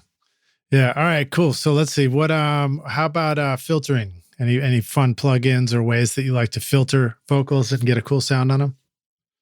Yeah, I mean, I try to mess with I actually try to mess with like guitar amps, and do things like that. I think that Guitar Rig is really cool to do things like that, and you can literally just like click through presets, and then once you find something interesting, you're like, oh, this is pretty cool. I can like manipulate things like with this. There's other things like some of the, what is it called? The Sound Toy stuff is really cool. Oh, yeah. Yeah. You know, you can go in and like the Filter Freak, just as it says, you can do things with that. The Double Lock is cool. There's one other one. I think it's called, the Micro Shift. That's a good one. Do you find that it's really valuable to, when you get a cool filtered sound like that, do you try and commit it right away and print it so it's now just like committed audio so that there's no chance of it kind of unraveling later if it's like, you know, a handful of plugins that are creating a sound? Sometimes, yes. And, you know, honestly, there's nothing wrong with doing it, right? Because you may commit it, but it's not always fully committed, at least for me in Pro Tools. Like I can't speak for other DAWs, but I know in Pro Tools, you can simply just click on the track, say, you know, commit, and whatever inserts you have on that track and whatever plugins are on there, it'll write that into a file, and it's just going to take the original track, make it inactive, and drop it above the committed track. So you can always reactivate it, go and change a parameter and do it again. Yeah. You know? If anything, you're just freeing up some of your DSP and like the usage on your computer. So for me, it's like, yes, absolutely. To answer your question, you can always commit those things, but just know that you can always go back, at least in my experience with Pro Tools. So let me ask you this part of that question. Does it make you uncomfortable to have hidden inactivated tracks over on the left side of Pro Tools screen? For some reason, that kind of throws me off. I'm sort of like, what is that? Well, yeah, I'm like, wait, what's going on that I'm not seeing right now? You know, so I wonder if you ever feel like there's, you know, and I guess this question just pivots towards talk about ways that you like to organize your sessions where you're like, okay, right. I feel confident. I know what I'm dealing with and everything's groovy. I'm actually not mad at having the inactive tracks as long as I'm the one that made them inactive. Or at least I know why they're inactive. Mm-hmm. But if I'm opening a session that I've seen for the first time and there's like a ton of inactive tracks over there, I'm like, okay, should those things be active? Like, I don't even know what they are, you know? Yeah. So I understand your perspective on that. But for me, I don't mind them there. And honestly, it makes things a bit easier for me to navigate. But if there are things that need to be inactive, but still I want to know where they are, I'll just move them to the very top of the session. I just won't even, which sounds crazy because most people probably move them to the bottom, but I tend to move things to the top because I keep my print track and my master fader at the very top. So I know anything above that, I don't need. Right. That's kind of how I look at my sessions. But organizing is so important. It's so important. And if you really think about it, it will make you more efficient. And I'll even go as far as to say a little more professional, right? Because if you know where things are, you're not spending time scrolling up and down trying to find something. It just makes things that much more faster for you and more comfortable, right? So I think having whatever it is for you that makes you most efficient and comfortable in working in a session is what you should be doing. You know, I don't mind seeing a session when it comes in and like, it's drums at the top or it's vocals at the top or whatever. as long as it's labeled and organized in a sense where it's like, it's not a kick at the top and then the snares at the bottom. You know what I mean? I want like kick, snares, put the drums together, put the vocals together, etc. Are you using folder tracks a lot now? No, not really. Not there yet? Yeah, not really. Right now, with mixing, I'm mainly just like dealing with stems. So it's like, it's even easier than in the recording process. Right. But you don't need all the drum mics of the drum kit. You've got like a stem of the it's usually like basics. Some form of a stem, right? So it's either, I prefer to have, for me, I prefer to have like the drums separated, but if it's a live drum set, I prefer to have them like separated as much as possible. Kicks can be together. If there's several kick mics, it can just be a single kick. I'm okay with that as long as the phase is good and everything like that. But for the most part, I like as much separation as possible. Yeah. In a mix, I can mess with it. Okay, cool. Maybe talk a little bit more about your mix template. Are there any other things about your, the template that you like to use? Or is it, you've got stereo things coming out of Pro Tools in stereo pairs to go to the SSL. And then it sounded like maybe that gets summed back into Pro Tools. And then you've got your stereo treatment. Are there things in your template that are really important to you before it even gets to the SSL? Yes and no. So mainly with vocals. Because for me, it's hard to create a template for drums or a template for guitars because every song is different. Yeah. But I think for me, what I've found is that my vocal treatment has like a general thing. And then, if it needs a little extra work, then it gets that, right? But for the most part, it's pretty general. And, I have those templates with like some slap delay or, a couple of reverbs just to see what I like. A lot of the template has like eighth delay, quarter delay, half delays, but half the time those things don't even get used because typically what I get, if a person likes a delay in a certain spot, it's in the stem, right?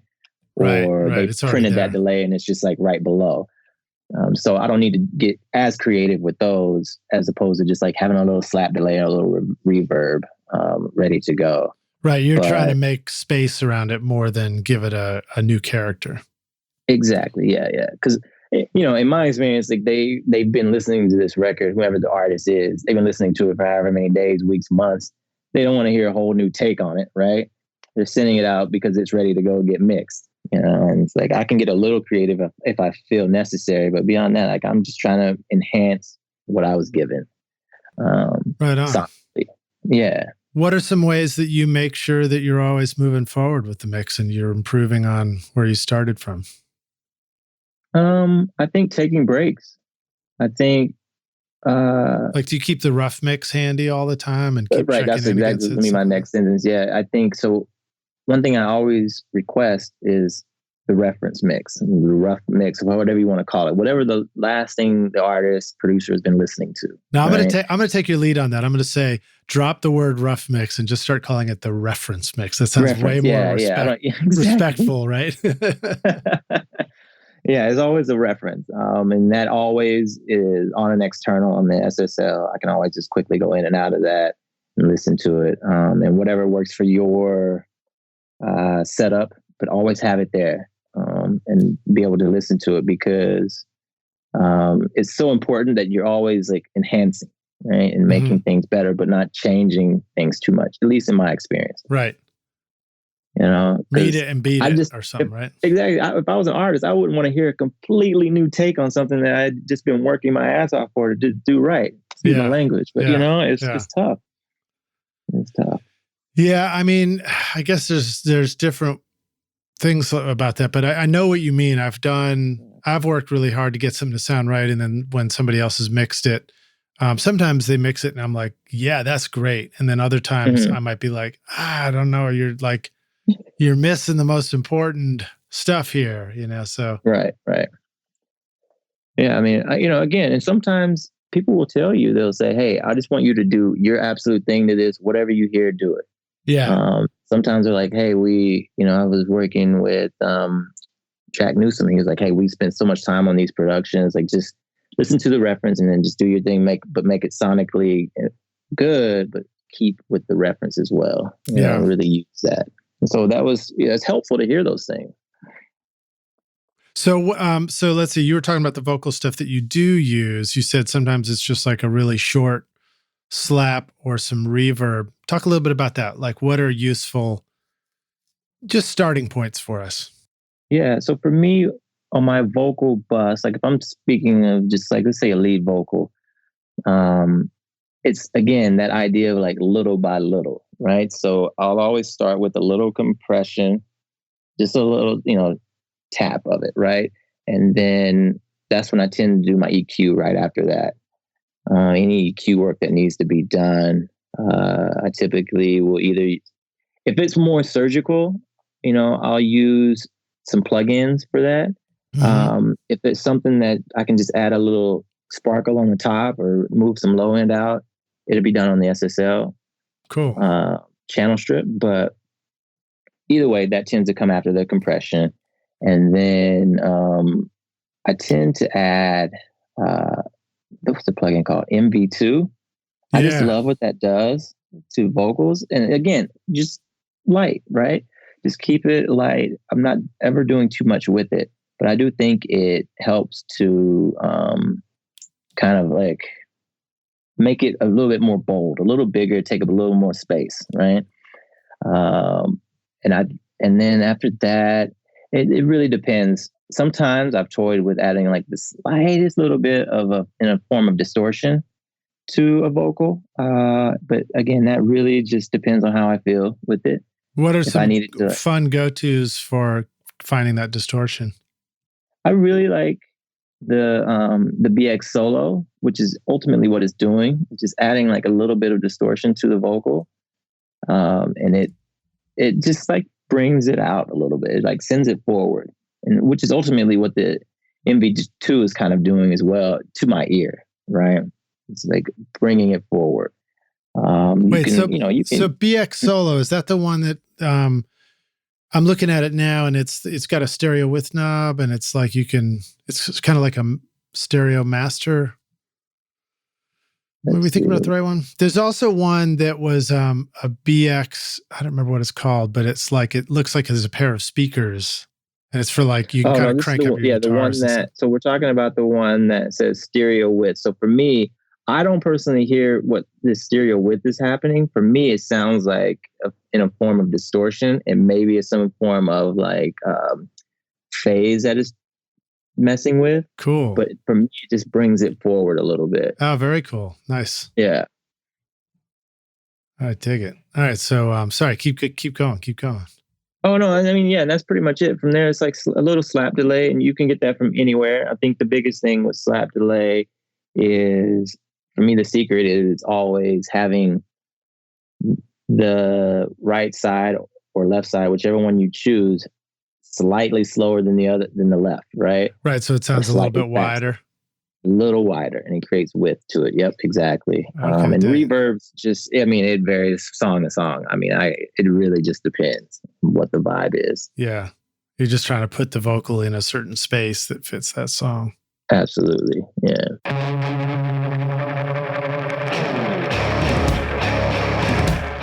The OWC Envoy Pro Electron is the fastest, toughest, mini-sized, universal, portable USB-C SSD that lets you record from anywhere in the galaxy with confidence. With speeds of up to more than 1 gigabyte per second real-world performance, the OWC Envoy Pro Electron gives you high-speed audio data for recording and playback. Take your sessions and sample libraries with you anywhere you go. Built for reliability, the OWC Envoy Pro Electron is waterproof, dustproof, and crushproof. Never worry about your storage and the safety of your music again. Find the new OWC Envoy Pro Electron and all your storage needs at macsales.com/rockstars.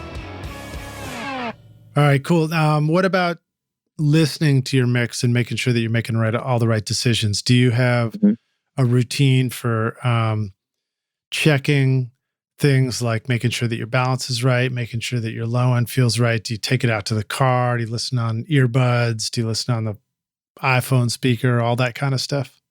Yeah.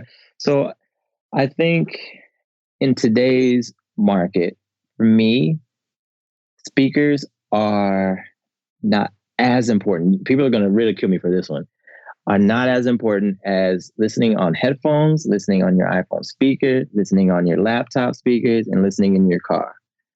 Because I feel as though people are consuming more music on those devices as opposed to my speakers in my studio, right? Yeah. And so for me, I want to make sure that my over-the-ear headphones sound great, my in-ears sound good, my iPhone, I'm hearing the kick and the bass. I want to make sure my laptop sounds good, and my car, which I'm sitting in however many hours a week, right? And consuming music. So I think of it as where I consume music, where I feel like listeners consume music, and those are the things I want to listen on. So what do you still use a high-end pair of monitors for mixing though as part of your process? Oh, of course. Yeah. I mean, I still have my speakers and I use the PMC 226s. They're like my favorite to mix on. All right. But they get me to a place, and I feel like a lot of the final stages happen on those other devices. Right. Yeah. It's interesting. Yeah. Yeah. I'm with you on that. It's like, I want to put it up on my big speakers and have it sound killer. So I feel great about it. But ultimately, it's got to translate to all those other places because that's where I'm most likely going to listen to it. I mean, full transparency, as I was getting ready for this interview, I'm listening to your discography in the car and on my AirPods, and like over the iPhone speaker, all those places. Absolutely. Yeah. I mean, I just think it's important. I think it's important. And, however much you rely on those things, it's completely up to you, because I'm a firm believer that your ear is a muscle and you can train this muscle to hear and be good on any speaker, any headphone, but you just have to be consistent with it, right? If you consume every album ever written on a specific device, your ear is going to be very used to that device, right? Well, so let's see. Before we move away from mix template stuff, are there any other just like super fun plugins that you've been enjoying lately? That is a good question. I actually feel like I have the most fun toying with like guitar things. When I am like trying to find cool effects for things, or like ways to be unique in a sound, like I said, guitar rig. I just love saying, you know what, this sound is cool, but like, let's see what happens if we do this, right? And we go through different presets and things like that. I think that's really cool to explore that creativity. Do you, is there any lessons to learn about that? In other words, if you plug a guitar into a guitar amp emulator, the guitar has a particular level that makes sense going into it. If we're going to plug other sounds in, do we have to remember to turn, clip gain those sounds way down before they go in, or any stuff like that? Or is it basically like just throw it on there and you're probably going to be in the ballpark for something cool? Well, at any stage, gain staging is important, right? So I think for me, any form of peaking or any form of like pushing things it's I don't know, it doesn't do it for me personally. So if your input seems too hot, then obviously, just bring it down, or, whatever you have to do at whatever stage without affecting, say, a compression threshold or something like that, right? Something that may have come before it. So you have to kind of keep that in mind. And, as you're mixing as a mix engineer, you have to think about that, right? You can't just go to the track and pull the clip gain down, because that's going to affect every plugin that just is on the track prior to what you're trying to mess with, right? So you have to kind of think about the approach there, but still allow yourself to be creative and not so technical, right? Yeah. All right. So you were just mentioning the benefit of listening in all these other places. Do you either have a way, or have you figured out some ways to be able to make changes while you're hearing it in your car or while you're hearing it on the earbuds? Any lessons learned about that? Or do you usually just print the mix and then go check it out in those places and then get a feel for it and go back and I typically just print the mix and, just airdrop it to my phone or whatever. And then just go out to my car. But I know what you're talking about. And there's like a thing called like audio movers, I believe, or something like that, where you can just drop the plug-in on the master fader. I've seen that at work, but I've never used it. Yeah, I use that and it's pretty cool. But like you pointed out on other things, sometimes, the simplest method is the most effective in things we do. Yeah, exactly. And, it's funny. It's like when you imagine, like when you print a mix and then you go take it out to the car and you listen, you're like, oh, I got to go make a change. And now you have to walk back into the studio and stuff. Right. You can be like, in your brain, you're like, man, if I could only just make the change while I was in the car. And then, one day you figure out a way to do that and you try it and you realize it's like, that's not the solution either. Sometimes you just got to do the hard work of just going back and forth until you get it, Yeah. I'm also weird too, because I love the idea of that, but I'm just weird. Like I like to just, I'm either going to get in my car and drive around and listen, or I'm going to like sit in my car and act like I'm driving. Right. So I'm going to sit as if I'm driving around.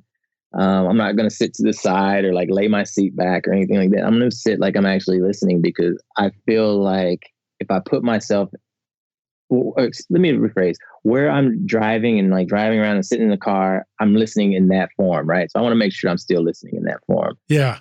Do you ever notice, do you ever start the engine even if you're sitting in the driveway? Of course. Yeah. You have to, man. It changes the low end. It's like, you does. It's just the engine different. Like, I don't know how to describe it to you. It's just weird. And so, yeah, I just try to make sure I'm listening as I consume. If that makes sense. How do you take notes on a mix when you're going to go back in and make changes? Do you have a method, or is it just all in your head?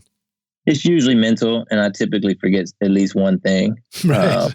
But yeah, it's like a little push and pull kind of thing where, okay, I remember like the main things, but if I remember one ad lib needs to go up or something like that, and I forget that, then that's fine. I'll probably get it before I end up sending it out anyway.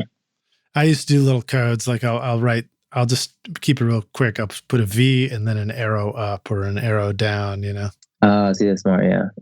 I often think I should be taking like a notepad out with me to the car, but it would just distract me, I feel like. Yeah, it's hard to do that. And then all the best notes come to you when you're actually driving around listening, and there's no possible way of taking a note. Absolutely. How about mixing in mono? Do you have a mono reference that's important, or is that sort of built into just, hearing it on the iPhone speaker, for example? I try to focus on the iPhone speaker for that. And again, I don't know if this is like a real thing or not, but if you turn it to the side and listen, it feels like it drops into like the stereo mode or something. Mm-hmm. It's like the craziest thing, but I still find like a mono quote unquote reference in the phone if I listen that way. Yeah, it's mono enough, even if it's trying to be stereo. Exactly. The little phone that wanted to be stereo. Right, yeah. If you turn it to the side, you're like, damn, I feel like I can hear the sides now all of a sudden, but whatever. All right, dig it. Well, so we're kind of coming close to the end here, but let me just fire off a few more questions at you. What do you really love about creating music in the studio and mixing and doing what you do? It's just like an outlet, right? It's something that really, just in music in general, takes me to like the happy place, right? No matter how technical or how challenging anything really is, you do it because you love it, right? And so you have good days, you have bad days, but in the end, you really love what you do. And for me, it's like, it is music, I often wish I was more creative in like my piano playing, like, because it was like where the foundation of everything. I wish I did that more. Mm-hmm. The technical side of things has like really taken me out of that. But music is always music for me. And it's like, just to be able to like break away and be creative. It's just really incredible. I love it, man. Yeah, no, that is definitely a thing. It's like when you embrace the record making side of things, there's an element of letting go of that, being the musician a little bit that you start as. I found that now I'm trying to circle back, and play more and more guitar. But for years and years and years, it was like, I just kind of let the whole playing thing go. Yeah. I mean, you start focusing so much on being good at, engineering or mixing or learning Pro Tools or whatever it is, that the other things kind of fall by the wayside sometimes. And Yeah. you end up circling back. Like, that's kind of where I am too, as well. You're like, okay, I got to get back into piano. So putting down playing an instrument for playing Pro Tools, I didn't ask you this, but what are the tools that you like to use to control Pro Tools? Are you a mouse guy, a trackpad, a trackball? Do you like to use some sort of Pro Tools controller or anything like that? Mm-hmm. I like the trackball, like the Kensington, I think it's called the Slim Blade, I believe. Okay. And so it has like, I think, what is it? I'm looking at it. So 1, 2, 3, 4, 5, 6 commands you can pre-program for Pro Tools. And then, it's just a trackball other than that. I find myself very quick on that. So I can like mute tracks quickly. I can solo tracks quickly. I can do playlists just without even having to type in the command. Like I can just do it on the mouse, on the trackpad. And then as far as keyboard, I use the full keyboard, like the full Mac keyboard. I have to have the number pad on the right. I can't have like the little keyboard without the number pad. Yeah, totally. Me Can't too. stand it. It's cool, man. I've never seen the Slim Blade before. I'm still using the old expert mouse or whatever they called it. I like this. Oh, yeah, I know what you're talking about. Yeah. The Slim Blade is incredible. I have to get one of those. But it does, it looks like it's got 4 click buttons on it, or it's got more than 4.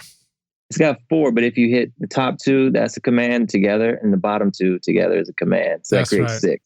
Yeah. So I don't know if you remember this. I mean, if you started with 7, it might have been gone by that point. But back when we were on OS 9, before it went to OS X on the Mac, you could use the 4-button mouse with a chord on top and a chord on the bottom. But you could also use modifier keys over on the left on the keyboard. And so you could do, like, you could almost do every key command you ever want to do without having to lift your hands. Oh, you know what? I feel like I remember that. I feel like I remember doing that, or like trying it or touching on it. You know what I mean? And for some reason they ditched it. I think they just, something wouldn't let it happen anymore. And now you only get the 4 buttons on the side. It's a shame. Come on, Mac. I mean, it's technology, right? Like every year something new. Yeah.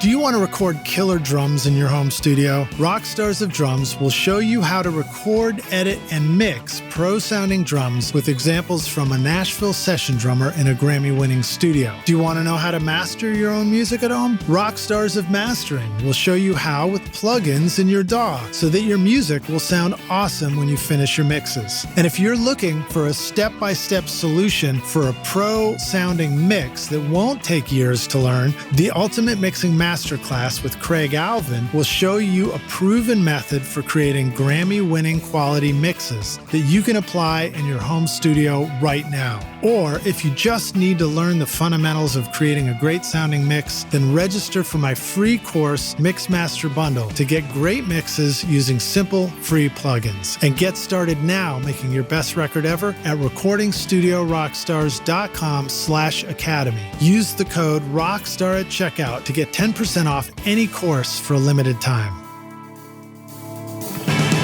All right, let's see. What would you love to do next in music? What would be really awesome if you were like, yeah, man, I sure love to do this. And then also, like, where do you kind of see music going in general? Any thoughts on that stuff? For me, I would really like to record like a rock album or either like a jazz album, because jazz is like where I really started in music. I worked so hard in the recording area that I was like, okay, I've done it. Now I'm like, I want to mix. I'm just like, I've learned, feel like I've had great teachers and mentors, and now I'm just like ready to mix. But on that same token, I'm like, I still want to do like at least like a whole rock album, a whole jazz album. I think that would be so cool to reol You know what I mean? Man. To come to the Toy Box in East Nashville. You can do them both in my studio. Let's go, man. Let's do it. Cool. Yeah. And then, so let's dig a little deeper. So a rock album, how would you describe what that rock sounds like? That if it was this imaginary band, what kind of instruments? And then on the jazz record, We talking like traditional? We talking modern R&B? You know, are there any particular jazz artists that just get you super excited? I would love. I'm talking like I want it to be like old school. Like I'm talking Yeah. like the bassy and Frank Sinatra stuff. You know what I mean? Like the big kind of stuff like that with a big band. I think that would be so cool. I don't know if I'd be good at it, but I would give it my all. You know what I mean? Yeah. I just think it would be fun. Recorded over Capitol Studios? Yeah, exactly. Or the Toy Box. I never want to lose that art. You know what I mean? I never want to lose the idea of recording like that. Yeah. Yeah, that would be fun. And then as far as rock stuff, what kind of stuff do you dig? Do you like, 90s indie rock, grunge rock, or are you more like, big heavy metal guitars, or any thoughts on that? I want like the Chris Stapleton Tennessee whiskey kind of, what I mean? All right. That's what I think would be really incredible to be a part of. Were you ever into any of the Mississippi blues stuff, like R.L. Burnside and those kind of sounds? Yeah. My mom listens to a lot of stuff like that reminds me of that. You know what I mean? But yeah. I mean, it's just there's something about the content of it that's so powerful and like painful that I just really love. Yeah. Awesome, dude. All right, well, let me jump into our closing questions. When you started out in recording, what do you feel like was holding you back? For me, it was just like probably beating myself up, I feel like, because you want to be perfect, you want to know how to do everything, but then it's like to be able to stop and like have to like Google something and figure something out. It like took me out of my creative realm, and it just like would kind of beat me up a bit. Mm-hmm. But then you start to realize like you're just learning, right? Like you're not going to be upset about this tomorrow. You're just trying to build your craft. But I think the perfectionist in me wanted to be just good right away out of the chute. Yeah. All right. How about some of the best advice you remember receiving? I think kind of goes back to something I may have said earlier. The less you say, the more your words matter.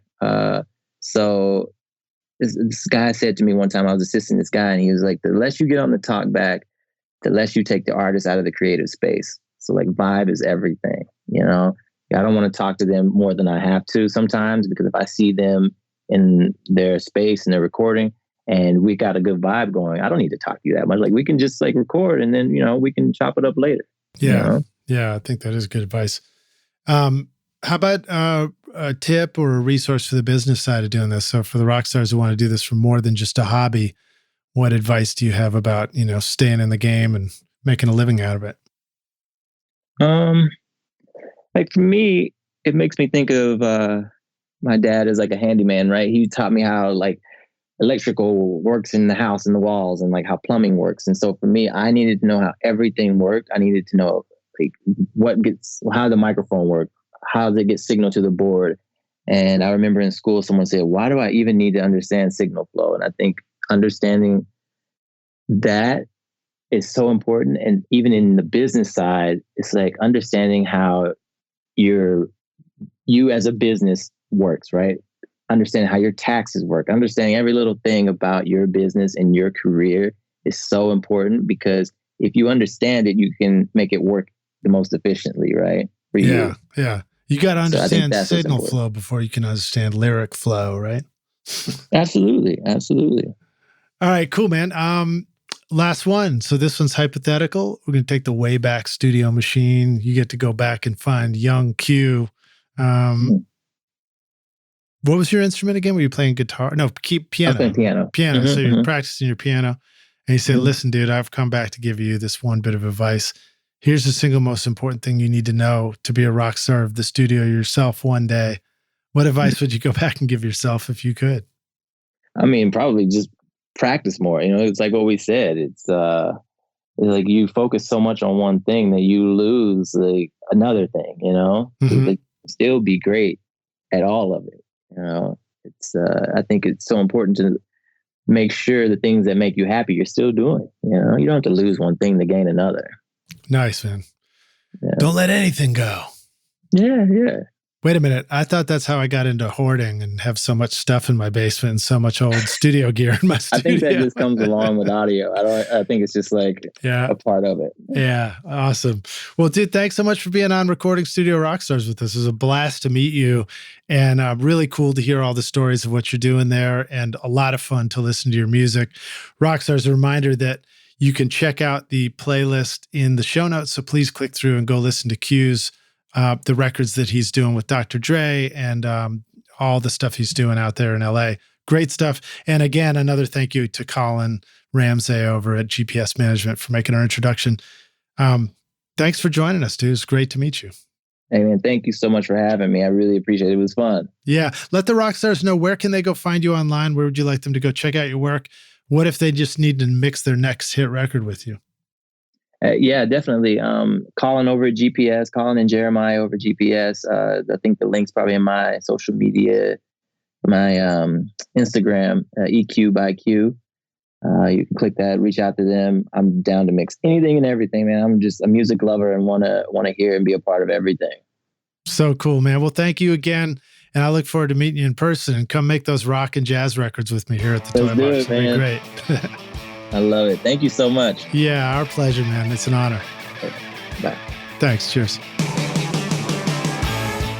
Thanks so much for listening to Recording Studio Rockstars. If you enjoyed the show and want to help make it better, then please share this episode with your friends on social media and leave a rating and review on iTunes to help the podcast reach more rock stars like yourself. You can click directly over to iTunes or go to rsrockstars.com/review for an easy explanation. And remember to hit the subscribe button to keep up with weekly episodes. And if you're ready to make your best record ever now, then head over to Recording Studio Rockstars Academy, where you can start with my free course at mixmasterbundle.com. And if you want more free content from Recording Studio Rockstars, all you have to do is go to rsrockstars.com/email. Again, that's rsrockstars.com/email to enter your name and email, and I'll keep you in the loop with articles, videos, podcast updates, and even free gear giveaways for your studio. Just look for the link in the show notes below. Thanks so much for listening, and thanks for being a rock star. I'm Lid Shaw, and this is Recording Studio Rockstars. Now, go make great music.